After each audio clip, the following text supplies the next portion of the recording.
In this video, I will show you how to create 2D animation in Clip Studio Paint.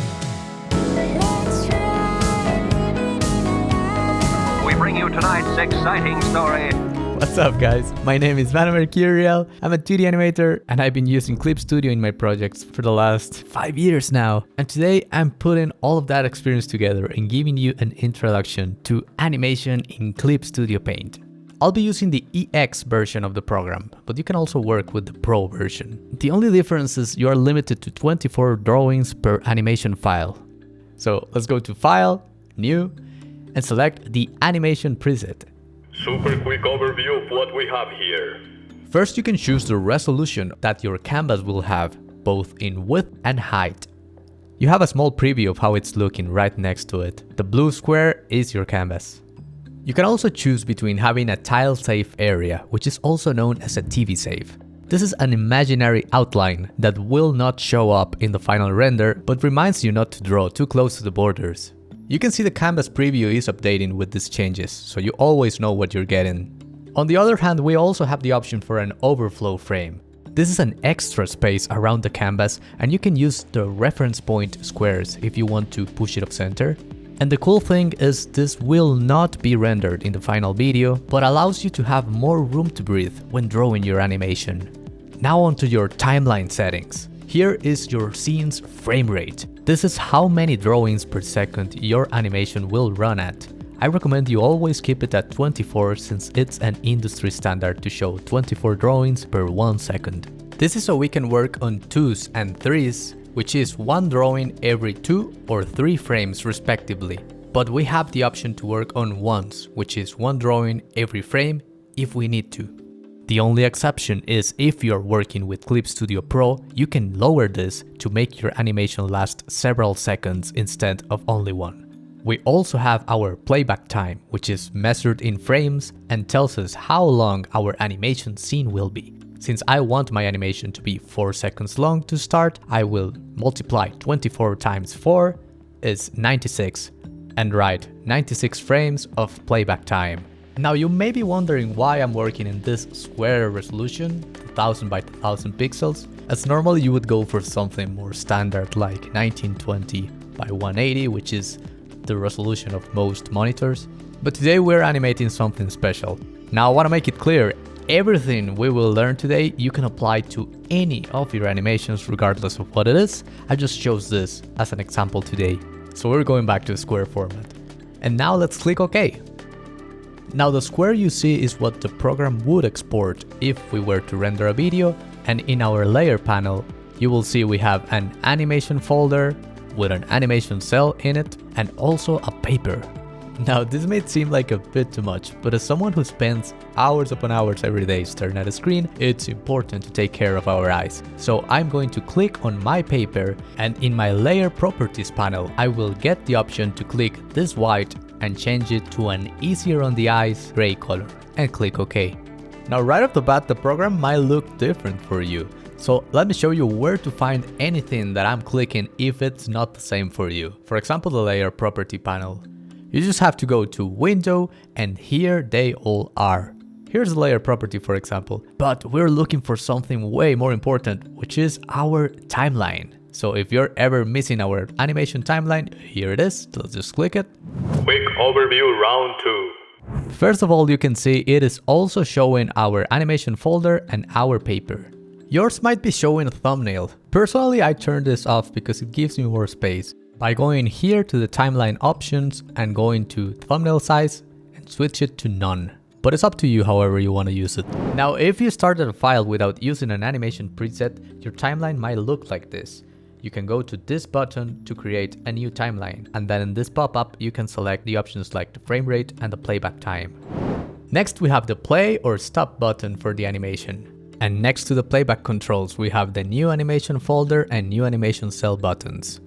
Let's talk about animation folders. First of all, I can draw here, and if I go to another place in my timeline and then click on the new animation cell button, I will create a new cell on my timeline, but also a new layer inside the animation folder. I can then go ahead here, place another one, and let's add another one. And you see I am creating new layers inside my animation folder. But what happens if I create a new layer inside the folder? It's not showing up here. I also have the option to right click on the timeline and select which drawing I want to show. And there we go. Now it does not matter what type of layer you're using here. I could go and create, instead of a new raster layer with this button, a new vector layer with this one. Now I will place my vector layer. And if I keep using the button to create new animation cells, you'll see now the program is creating vector layers. You can see the vector icon here, and the raster layers have none. So the program understands what you're working with. Now, if I wanted to remove any of these drawings, let's say number 3, I don't have to grab it and delete it, because that would leave an empty space. I would just go and click on the Delete Specified Cells button, and it would delete it, but still saving the drawing in here, in case I need a backup. Don't worry, we're gonna dive deeper into the animation folders, but for that I need to show you what we're doing today. So this is my original character, Seraphine. I normally call her Sarah. And if you're wondering why she's wearing a ridiculous hat, well, you're just gonna wait for the next video and you'll get your answer. I want to work on a new profile picture for all my social media, but I wanted to animate it. So what I'm going to do is select some of these drawings and animate the character using the pose-to-pose method, going from, let's say, this one to this one, finally to this one. I'm going to select my drawings, cut them, and paste them here. Now you will notice here I was working with a vector layer, and you might want to too. Let me just make a copy of this one, and now I will turn the same drawing into a raster layer by right clicking on it and clicking rasterize. This one will be my raster layer, this is my vector layer. So the obvious reason to use a vector layer is if I later have to resize this. Since vectors are point-to-point information, no matter how big you make them, they will never lose any detail whatsoever. But raster, or also known as bitmap layers, are made out of pixels, so they're not looking so hot once you make them bigger. So if you think you might have to resize your drawings, it's a good idea to work with vectors. They also work great if you plan on using the correct line tool without having any artifacts. It allows you to do things like changing the line width however you want, or adding control points and moving them around. I can also use the vector eraser tool, which deletes everything from a point onward. This is very helpful to fix imperfections in your drawing quickly. Okay, I've copied my 3 key poses to this file, each one on a different layer. I could just go to the new animation folder button, drop them in there, and then just right click on the timeline and select each one of the drawings.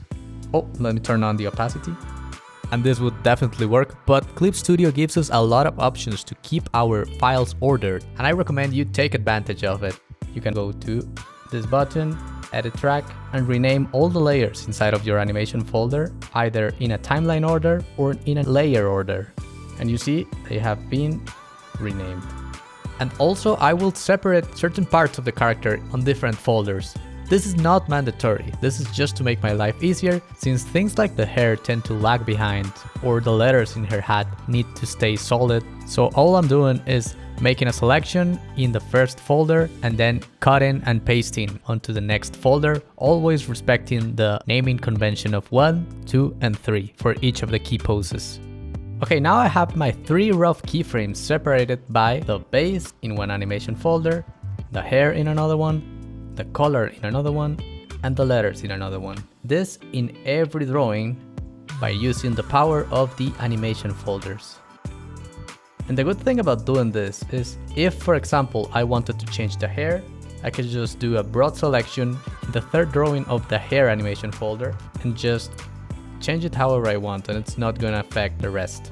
So you might want to do this or not on a case-to-case basis, but I do find it really useful for the rough stage of the animation. Now, speaking of the naming conventions in Clip Studio, let's say I want to create a breakdown between this pose and this pose. So I will go right here in the middle and press the new animation cell button for all of them. You will notice the name that the program is using, 2A. So it's now a number plus a letter. If I were to create another one between those two, it will be 2B. so it continues using the same naming system. This works both for layers that you create by clicking this button, or if you go in here and just create a new layer.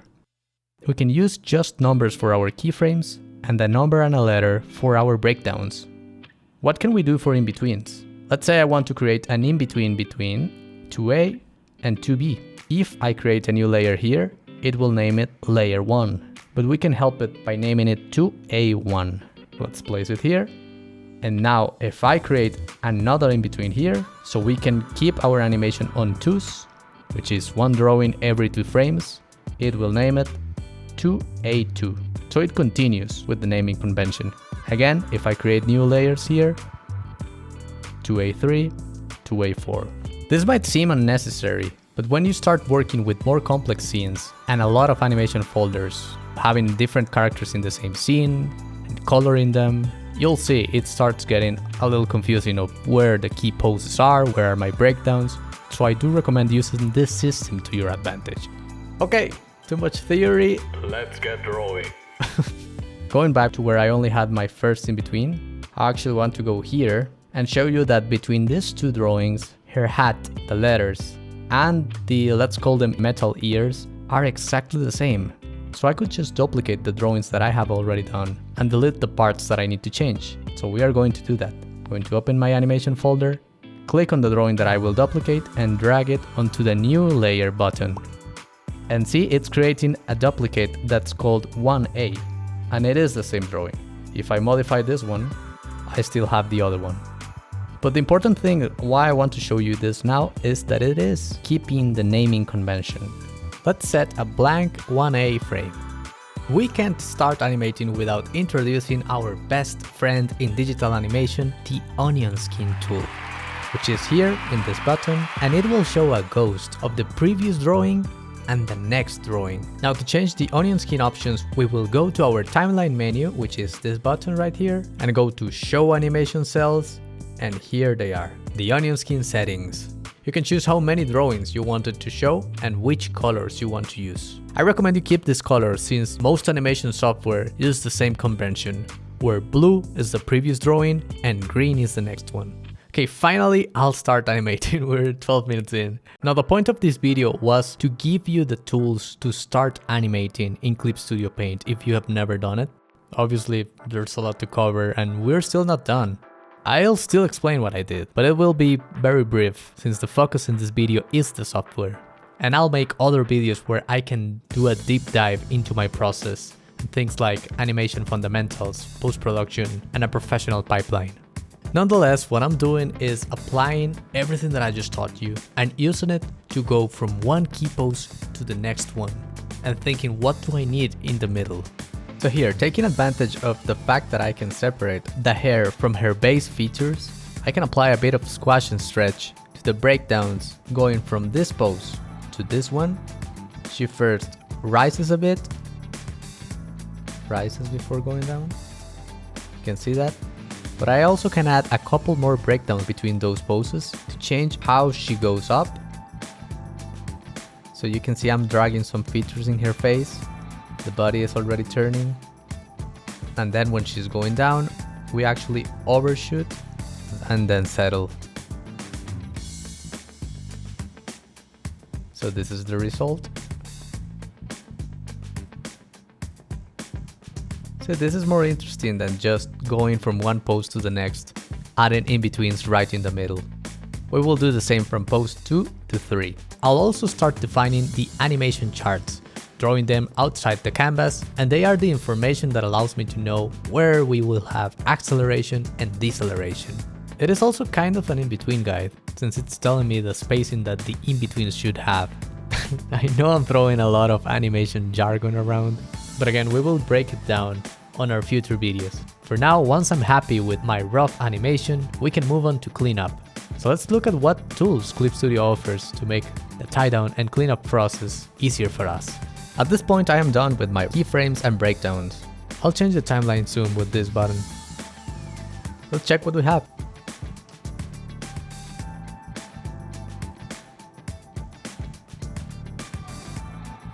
As you can see, it now loops. Now I was fairly clean with this rough. Let me show you another example, which is this scene from my first short film. And even though it looks this clean in the program, this is the rough animation. See, again, the main keyframes. And in this case, I did do some rough in-betweening, which you can also do if you need to test how the animation will look with in-betweens. Now, in a case like this, where I cannot reuse any of this rough, we would have to trace it over in another animation folder. This is what we call the cleanup. Now, I want you to pay close attention to what I'm about to explain, because this is a banger of a tool that Clip Studio offers. I'm going to show you the secret to using animation folders like a professional. This is how we do it in the anime industry, and once I learned it, I just can't go back. I'm going to create a new animation folder, which will be my cleanup. Now, one recommendation I have here to avoid getting your layers panel cluttered is to use this button right here to change the palette color of the folder. You can also do it for individual layers, but this is basically just color coding. So I will do blue for my rough, red for my cleanup. You can pick up the colors that you want. So one way you could start your cleanup is just grab these 3 folders, lower their opacity, and make a new animation cell on the folder we just created, and just basically trace everything.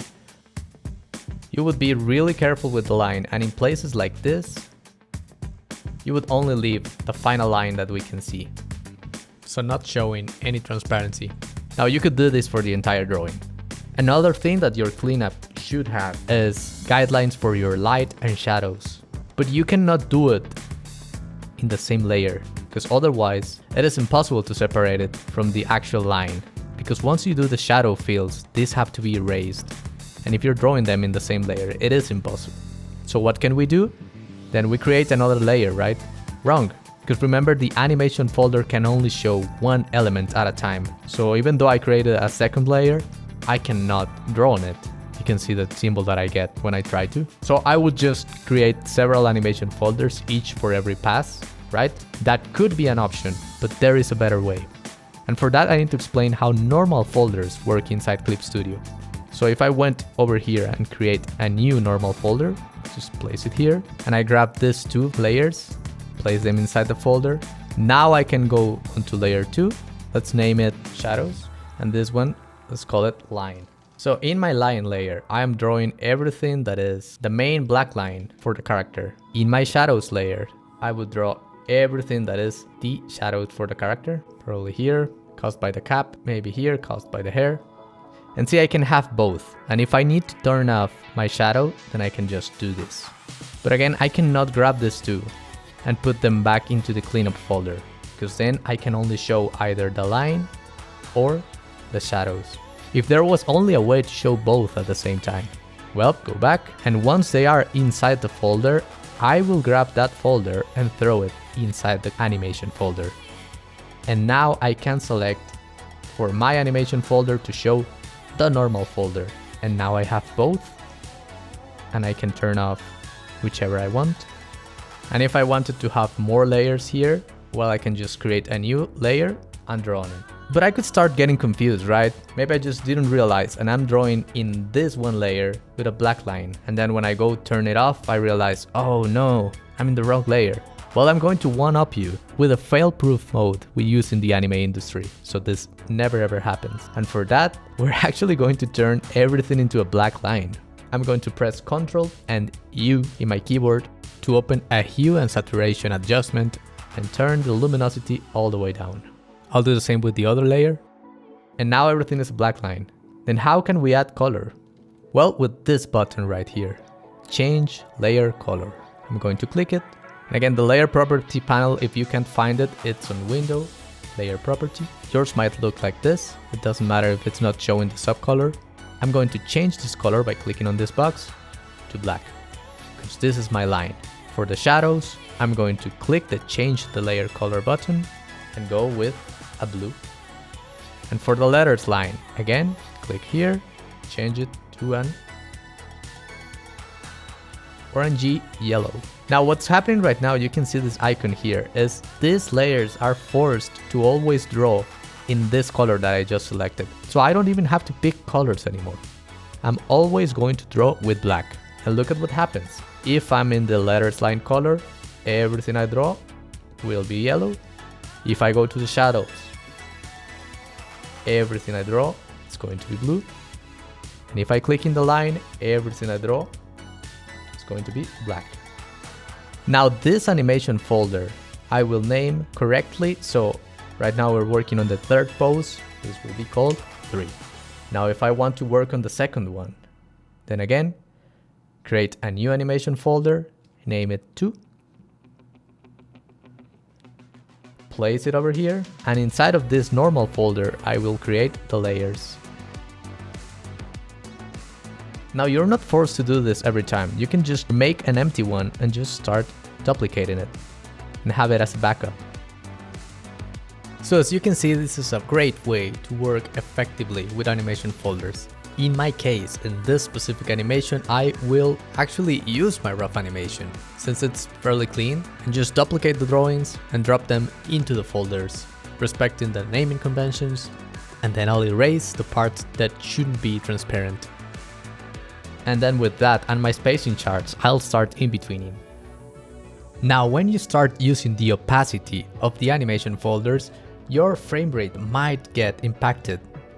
Well, mine's playing fine, but let's imagine that your program is starting to slow down, because I want to show you what to do in the case you're working with a heavy scene.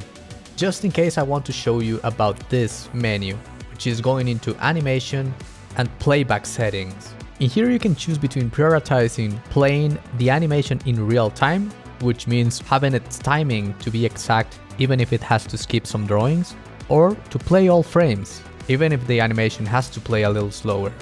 And here's the real MVP, the render before starting playback button. This will force the program to do a little render no matter what, before actually trying to play the animation.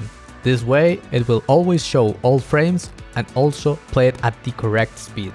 What could happen is it just takes a little longer before it starts.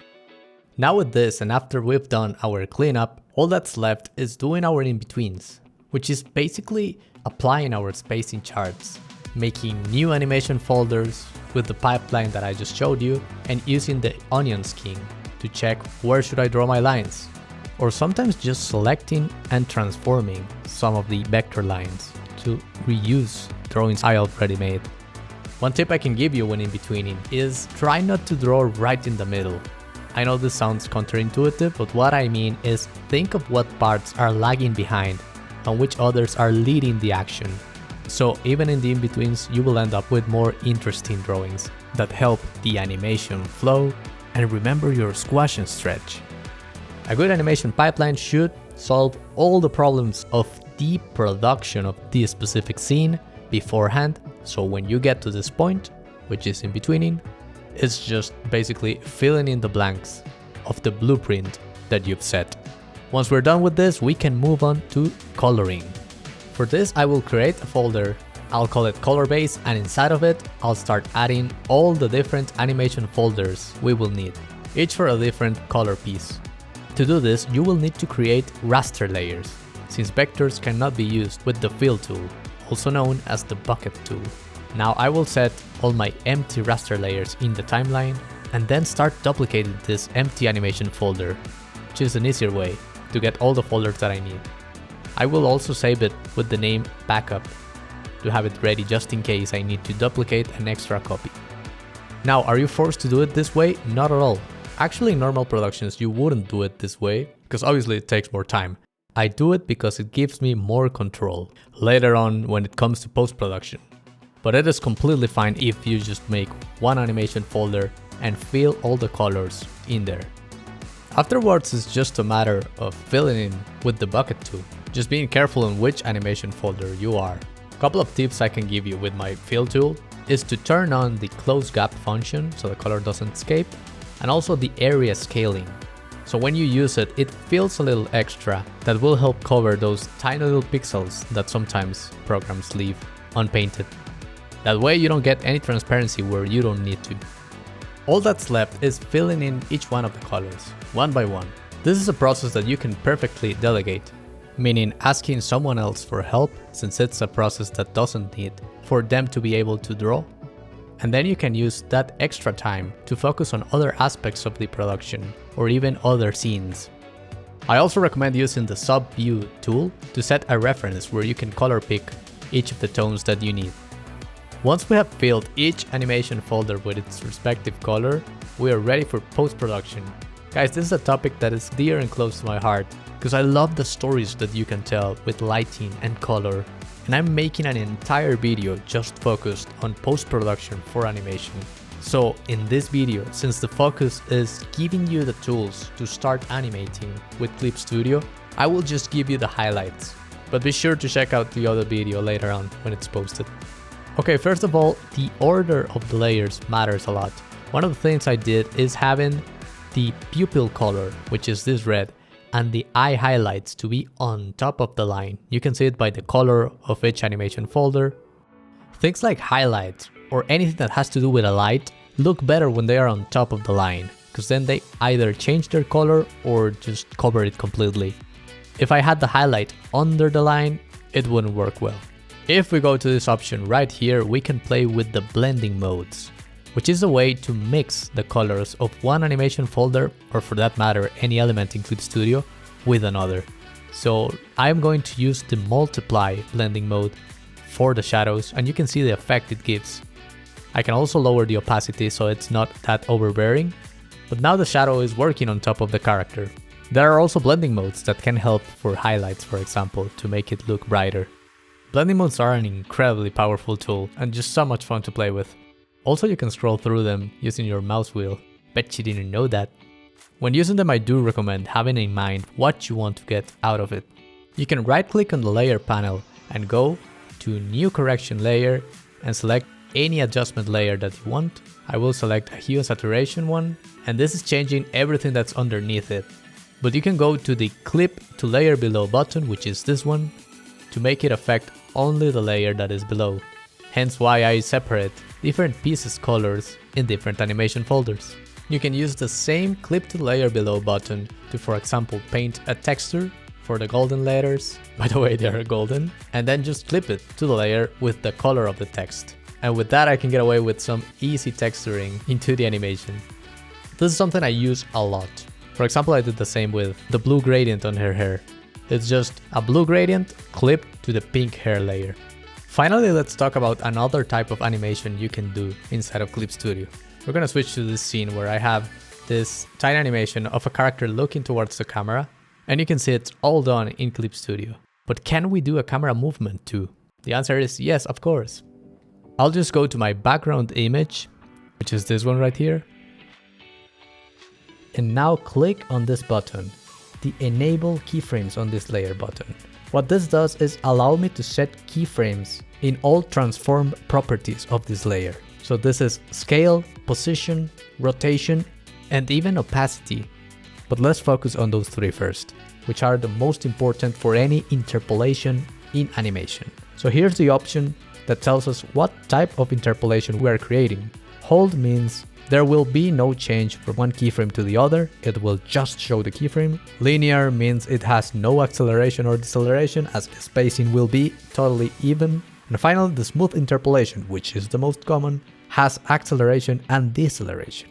So I'm going to the start of the scene, click here, and with the operation tool and the object mode, I have selected the background layer, and I will set a keyframe to all of these proportions. So position, scale, and rotation. Now I will move further down the animation, like here, and change the position to, let's say, 800 pixels to the right, maybe 900 even. And now if I scroll back, it has been animated. If you'd like to modify the curves of acceleration and deceleration, this button right here is the graph editor, which will change the view to this, and here you can play with the tangents. I can turn this button, the Enable Keyframes on this layer button, on and off whenever I want, and even though it returns to its original position, it will not forget the keyframes. And like I just teased, we can also animate opacity to generate effects like this. The lighting is changing. This is because I set different sets of layers, you can see them here. Some of them are turning off, others are turning on, and it creates a change of lighting. That is super helpful if you want to animate something like this. Or any change of color basically. I use this interpolation on her hair's blue gradient. Like I said, it's just one drawing that is clipped onto the pink hair base animation folder. And I animate it so it follows as the head moves up and down, so it doesn't feel like the blue part is fading away. Okay, let's talk about exporting options.